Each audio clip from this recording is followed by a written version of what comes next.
Chapter 1: How and What to Read. How to read. These great results come especially quickly if you do three things when reading. 1. Pay attention to interesting things, new words, phrases, and grammar structures. 2. Use your dictionary to learn about these interesting things. The more you use your dictionary, the faster your progress.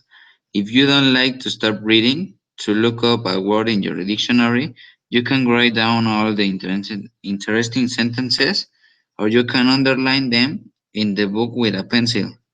You can learn the words and grammar in these sentences later. What to read. You should always read English texts which are at the right level.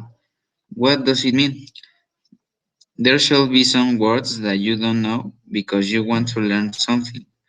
However, there shouldn't be too many difficult words because you don't want to use your dictionary 10 times in one sentence.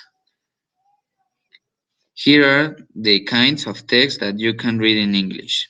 Literature.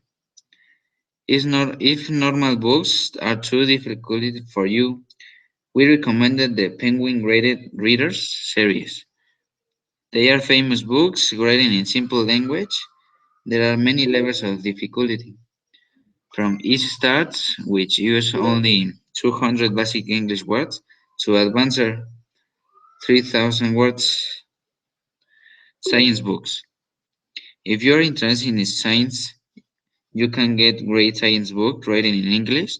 There are many famous English speaking authors in many subjects, such as psychology, evolutionary, biology, physics, or economics. Textbooks. If you're studying at a college and you use textbooks written by English speaking authors, you can get the original English versions. If you are learning a new computer language, you can use a book in English. You will learn your subject and English at the same time. The web. On the World Wide Web, you can completely free.